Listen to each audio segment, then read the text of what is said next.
నమస్తే, నేను జర్నలిస్ట్ శ్రీనివాస్. ప్రధానంగా ప్రస్తుతం అసెంబ్లీ సమావేశాలు, శాసనమండలి సమావేశాలు జరుగుతుంది.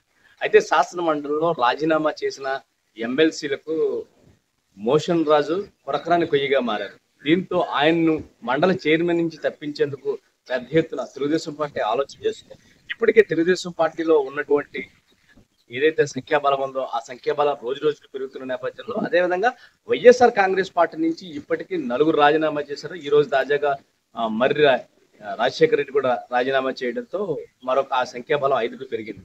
వీరందరూ కూడా ప్రస్తుతం ఏదైతే ఉందో తమ ఆ రాజీనామాలను ఆమోదించమని పదే పదే మోషన్ రాజుకు చెప్పడం, మోషన్ రాజు దానిపై మండలి చైర్మన్ పరిశీలన ఉందని చెప్పడంతో వారందరూ కూడా తీవ్ర నిరాశ నిస్పృహలు లోనవుతారు. ఎందుకంటే ఆయా శాసనసభ నియోజకవర్గాల్లో వారికి ఎటువంటి ప్రోటోకాల్ కూడా అమలు జరగడం లేదు. ప్రస్తుతం వారు త్రిశంక స్వర్గంలో ఉన్నారు. ఆ నేపథ్యంలో వారందరినీ కూడా అధికారులు వివిధ ప్రభుత్వ లాంఛనమైన కార్యక్రమాలకి ఎవరికి ఎటువంటి ఆహ్వానం అందడం లేదు. అదే విధంగా పార్టీ కార్యక్రమాల్లో రాజీనామా చేసి వీరొక పార్టీలో జాయిన్ అవ్వని కారణంగా పార్టీ నుంచి కూడా ఎటువంటి పిలుపు లేదు. ఈ నేపథ్యంలో వీరందరి పరిస్థితి కూడా చాలా అగమ్యగోచరంగా ఉంది. వీరందరూ కూడా పదే పదే తమ రాజీనామాలను ఆమోదించమని చెప్తున్నారు. అయితే మోషన్ రాజు తన ఉన్న విస్తృతమైన అధికార పరిమితిలో దానికి సంబంధించి పరిశీలనలో చేస్తున్నామని ఇప్పటికి దాటివేశారు. 23వ తేదీతో శాసన మండలి కూడా పూర్తిగా ముగుస్తుంది. దీని తర్వాత మళ్ళీ శీతాకాల సమావేశాల వరకు కూడా శాసన మండలి ఉండే జరగదు. ఈ నేపథ్యంలో ఈ శాసన మండలికి సంబంధించి ఈ రాబోయే రోజులన్నీ కూడా చాలా గడ్డుకాలం అని చెప్పాలి.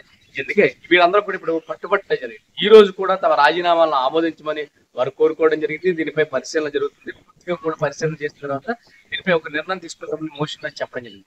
దీంతో ప్రస్తుతం ఏదేమైనా సరే మండలిలో జరుగుతున్న వైసీపీ వర్సెస్ టీడీపీలో ఏదైనా వైసీపీ ఆధిపత్యాన్ని చలాయిస్తుంది, వైసీపీకి విస్తృతమైన ప్రచారం లభిస్తుంది. రాష్ట్రంలో అనేక సమస్యలపై వైసీపీ మండలిలో విస్తృతంగా మాట్లాడుతుంది అనేది ఒక పెద్ద ఎత్తున చర్చ నడుస్తుంది. టీఆర్పీ రేటింగ్ గా చూసుకుంటే అంటే మండలి చూసే వారి సంఖ్య గణనీయంగా పెరిగింది. మండలి సమావేశాలు గణనీయంగా పెరిగాయి. మండలి సమావేశాలు చర్చోపచర్చలపై ప్రతి ఒక్కరు ఆసక్తి చూపిస్తున్నారు.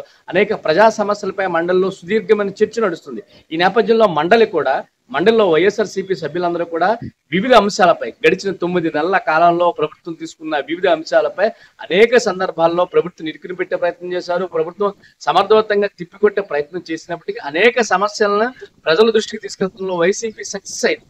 ఈ నేపథ్యంలో తమ సంఖ్యాబలం పెంచుకోవాలి, తమ వాయిస్ ని ఎక్కువ చేసుకోవాలని టీడీపీ ఆలోచిస్తుంది. ఆ ఆలోచనకు ఎక్కడికక్కడ మండలి చైర్మన్ బ్రేక్ వేస్తున్నారు. ఈ నేపథ్యంలో ఖచ్చితంగా దీనికి సంబంధించి ఆయనను రీప్లేస్ చేసే ఆలోచన జరుగుతుంది. మండలి చైర్మన్ పై అవిశ్వాస తీర్మానం పెట్టేందుకు టీడీపీ సమాయత్తమైంది. ఇప్పుడున్న సంఖ్యాబలానికి మరికొంత యాడ్ అయ్యే పరిస్థితి ఉంది కాబట్టి ఖచ్చితంగా ఆయన రీప్లేస్ చేయాలని పెద్ద ఎత్తున ఆలోచన చేస్తుంది. దీనికోసం పెద్ద ఎత్తున పావులు కదపడానికి చంద్రబాబు సమాయత్తమయ్యారు.